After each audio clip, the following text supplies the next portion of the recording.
I have a very difficult and a very fascinating job, serving as counselor and therapist to people with problems, troubled individuals, people in a good deal of distress. And I'd like to tell you something about my job. For more than 30 years, I've been serving as a counselor to people with troubles. A long line of them, it seems to me. Some of them have been children, some adolescents, some parents, some older adults, and many college students.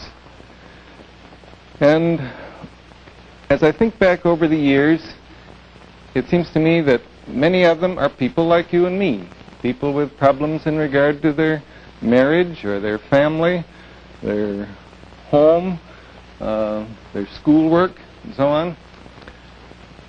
Others are people with more serious disturbances, people who have had really serious troubles in life, who find themselves continually defeated by life and its problems, and who are quite desperately in need of help. Others are people with even more serious difficulties, people who have really withdrawn from the world and back into their own private world, where they've left life because it's been too difficult for them to face, and have gradually gotten back into a world of their own where it's very difficult to get at them. Now, I think that there are some things that I've learned in these years of work that I would like to try to tell you about.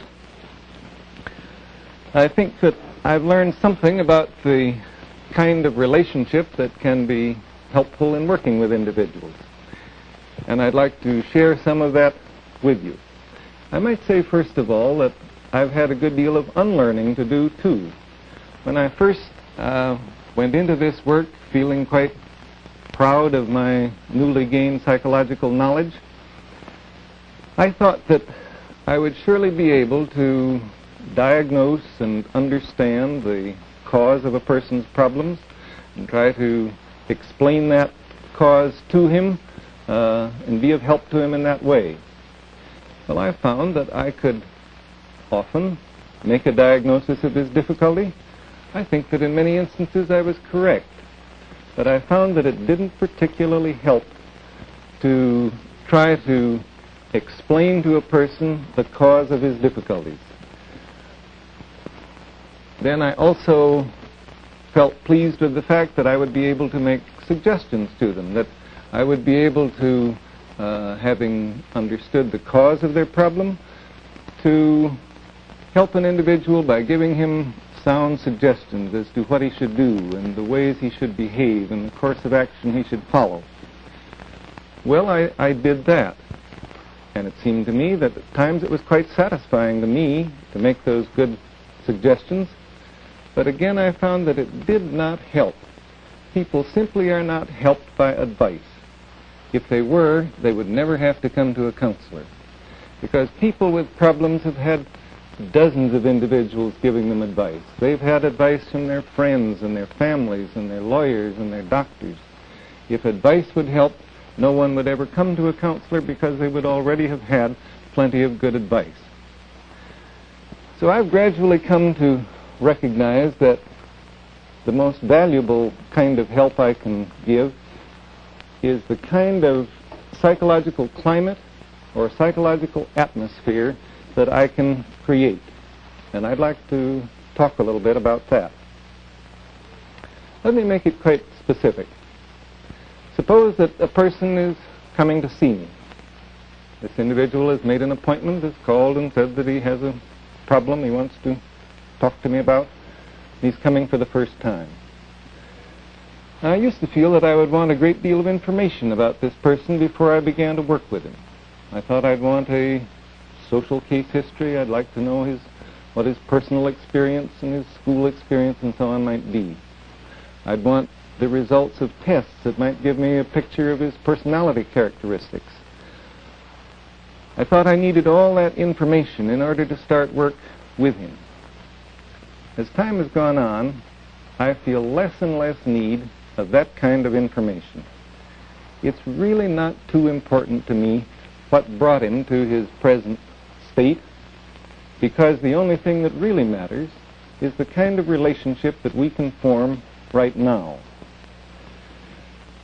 And as I think about that and think about a person coming in for the first time, I think maybe I'll digress a moment, just a little bit facetiously perhaps, and try and explain to you the instruments that are a part of my trade, if you want to call it that. They're all here, and I'll point them out to you. First of all, there's a chair. I do need a chair for my client. It has to be firm and strong and comfortable. If it fulfills those requirements, I think it's adequate. Then, second, I use this tape recorder. Frequently, I want to make a recording of the interviews that I am holding, because it helps me to go back afterward and listen to the interview and perhaps catch some of the feelings that I wasn't quite aware of at the time. It also helps me to see where I've made mistakes, or perhaps I haven't understood adequately. It helps me to hear inflections and tones of voice that at the time I might not have caught because they were too subtle. So a recorder is a helpful instrument in my work. And then you may get a chuckle out of this, but the third instrument is a box of Kleenex. Because as men and women get deeply into their problems, and as they get below the surface and begin to deal with the things that really trouble them inside, it's the rare person who doesn't shed at least a few tears at some time or other. Well, those are three of the instruments. The fourth instrument is me. I have to face the fact that I'm the instrument which is most important in my work. So, what about me? The chair doesn't very often fail. I've never had one collapse. The box of Kleenex, that always stands up, providing I have enough. The recorder usually functions adequately, though I've had it go wrong. But I'm the one that I'd better think most about. It's my attitudes which are most important. And the real question in my mind when a person comes into my office is, will I be able to create this climate which can be of help to him? I never can be sure, but I can at least share with you some of the things that I feel go to make up that psychological climate of helpfulness, the kind of relationship that seems to be effective in working with people. I think the very first element in that is that I find that when I'm of the most help, those are the times when I am genuine, when I'm real. One word that I like to describe it is when I'm transparent, when it seems as though there is nothing hidden from this person that I'm working with. Now, what I mean by that is that whatever I'm experiencing is really known to me. It's open to me. I know what I'm feeling. And I would like for any feelings of mine that are really relevant to this relationship to be transparent in the relationship and to be known to the person I'm working with. What are some of the feelings that I'm likely to have? Well, as I work with individuals, gradually I come to care. I really come to care in regard to this person. And I'd like for that to show.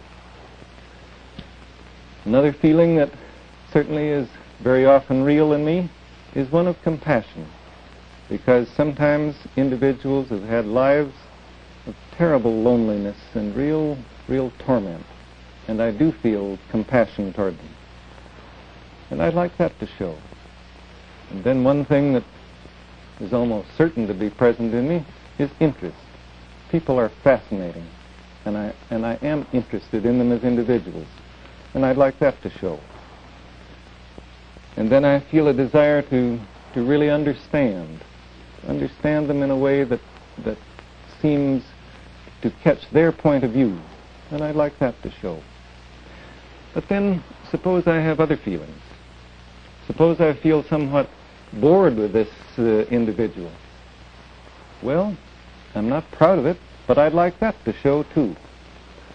Or suppose I feel resentment. I don't very often resent my clients, but if I do, or when I do, I would want that to be evident to the person too. The point is that I don't believe a therapist can be helpful to another person unless he can really be himself. And being himself means letting any of his real feelings be present in the relationship. Now, it doesn't mean that I'm going to talk a lot about these feelings that I've mentioned.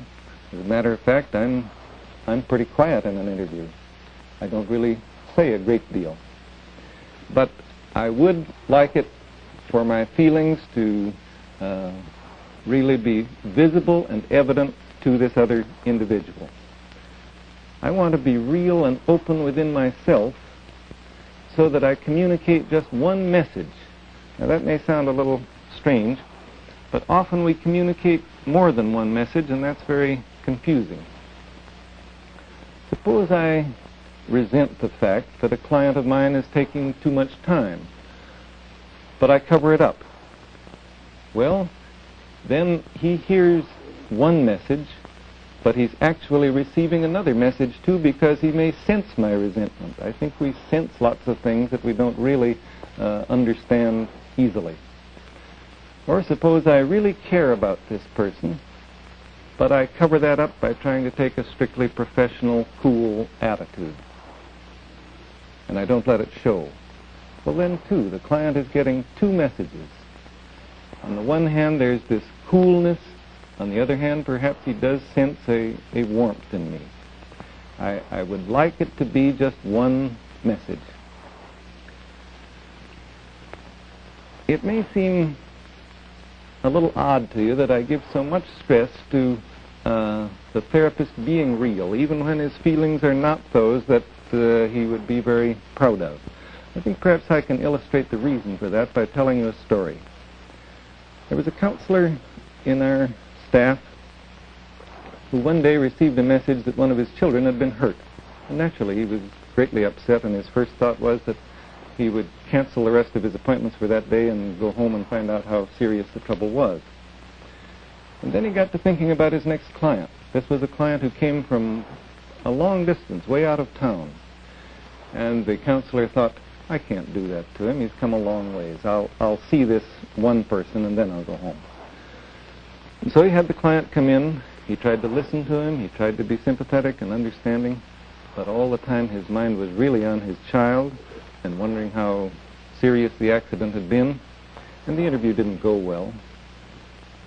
And finally, he realized this can't go on. So he said to the client, I'm very sorry. I keep trying to listen to you, but I really am not adequately paying attention to you today, and the reason is that my little boy has been hurt, and I don't know how bad it is, and I keep thinking about that all the time. And the client sat back in his chair and said, oh, it's you. I thought it was me.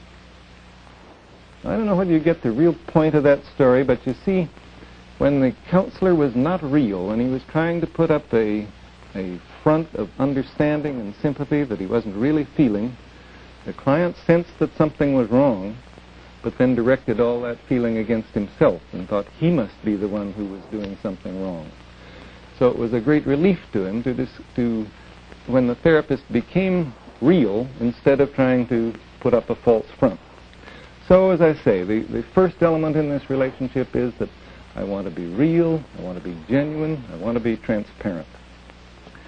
Now, a second thing that I find of a great deal of help in working with my clients is if I prize the individual, if I feel a real liking and acceptance and warmth toward this person. Here's a wife, let's say, who's full of bitterness toward her husband, making all kinds of complaints, some of them pretty extreme complaints. Can I really be acceptant of this individual? Can I really accept her as she is, with all her bitterness and hate. Or here's a man who's obviously bright, and yet who sits there telling me that how completely inadequate he is, that he really can't do a thing, that he is utterly impotent to meet life on any reasonable terms.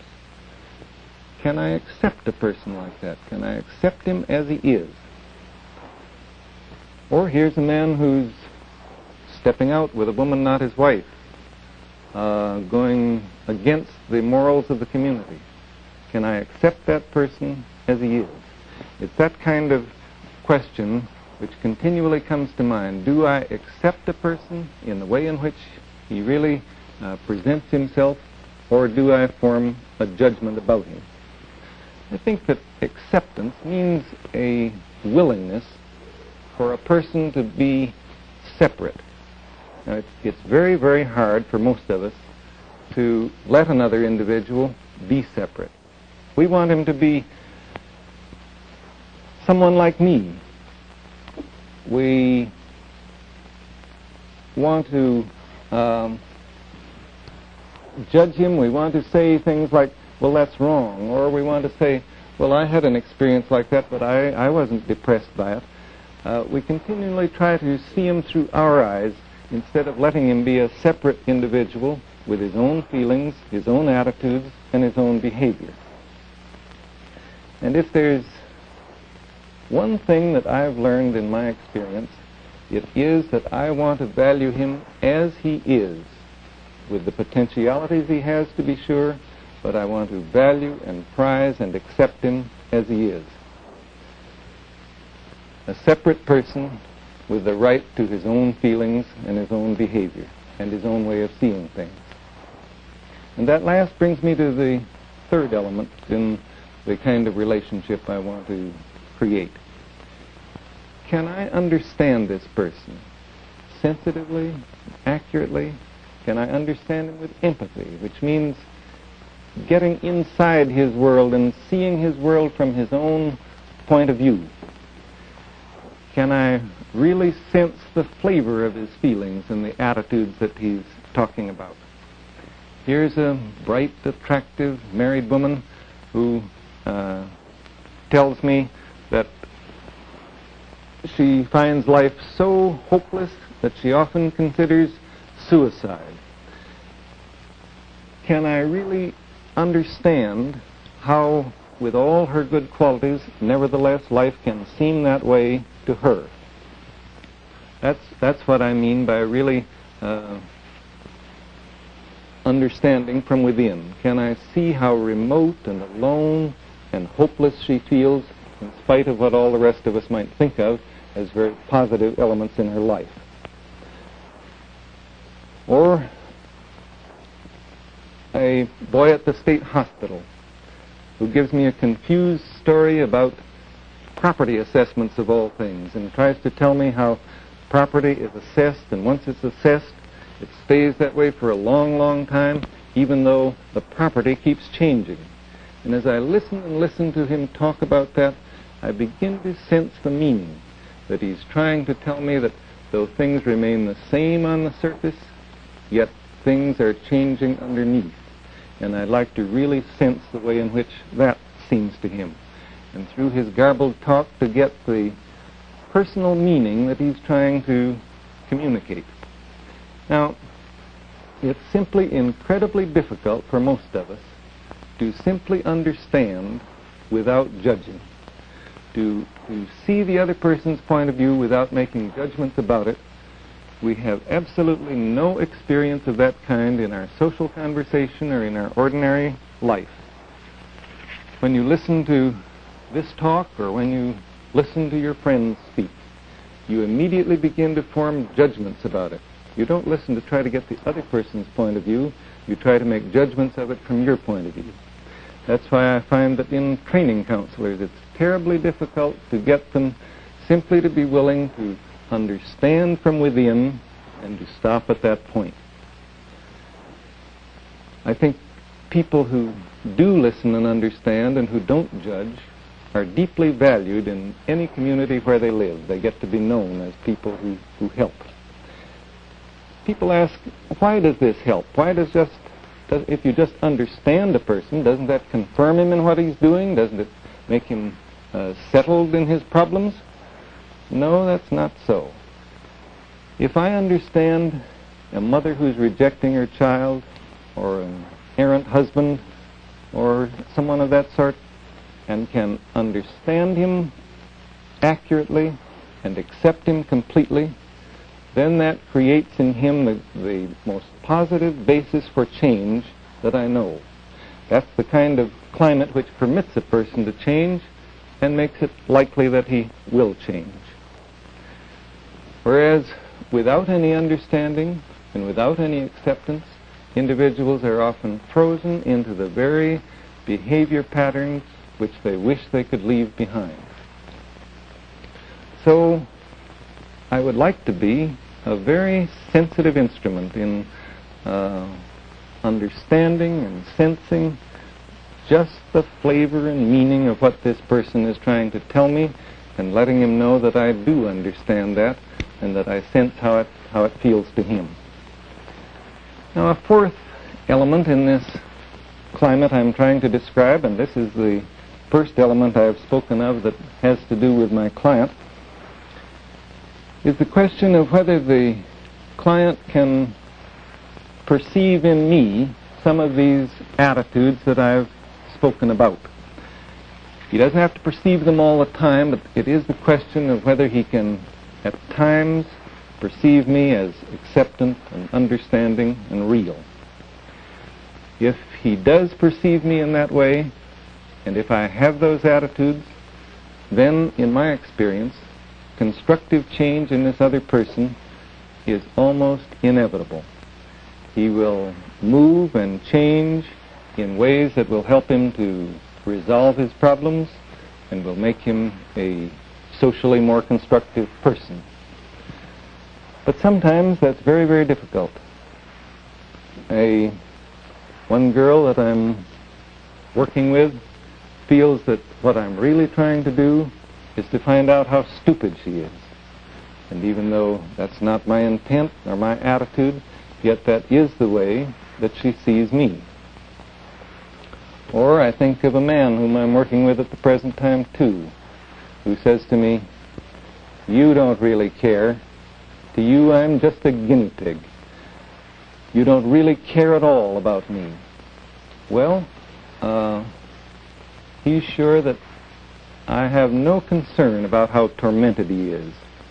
And yet actually, in time, perhaps he will be able to sense the attitude which I do hold toward him.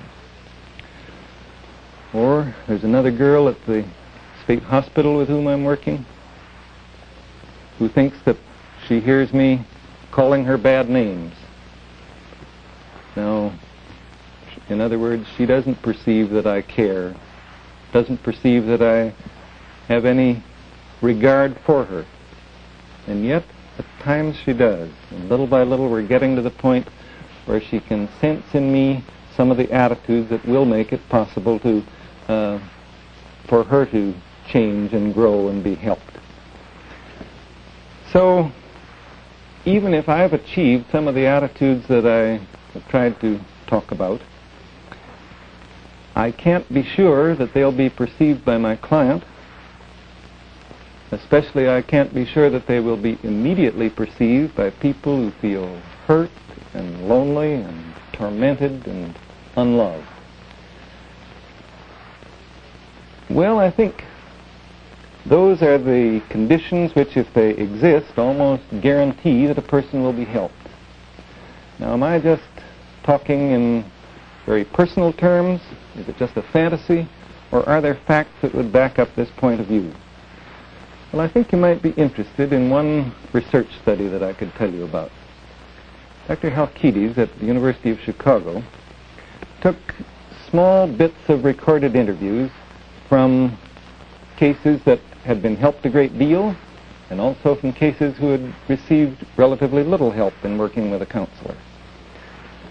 And these various bits she had judged by judges who listened to them, who knew nothing about the cases. They simply listened to these brief excerpts from the interviews, And then first they would rate what they listened to as to whether the counselor was genuine. Was he being real? And then they would listen to it again, and they would give a rating as to the degree of warmth and acceptance and positive regard that he felt for the client.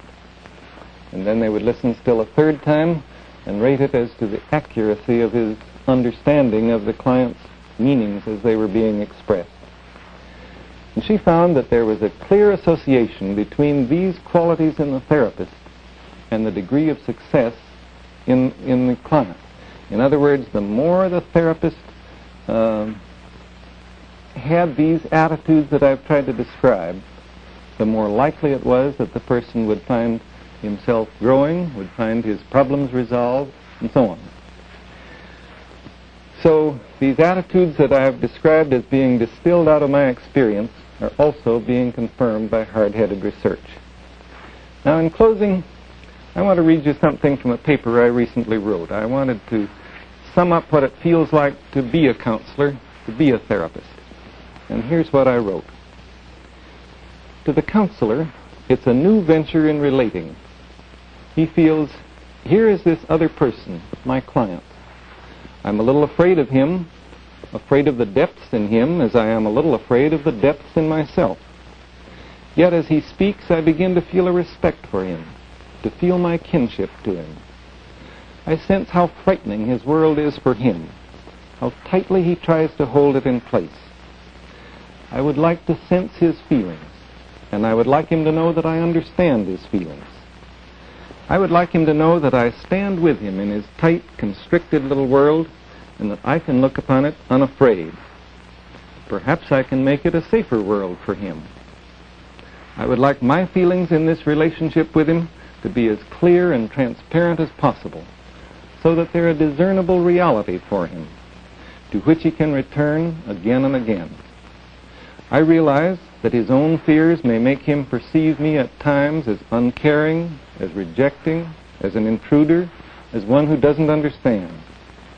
I want fully to accept these feelings in him, and yet I hope also that my own real feelings will show through so clearly that in time he can't fail to perceive them. Most of all, I want him to encounter in me a real person. I don't need to be uneasy as to whether my own feelings are therapeutic. What I am and what I feel are good enough to be a basis for therapy if I can transparently be what I am and what I feel in relationship to him. Then perhaps he can be what he is, openly and without fear.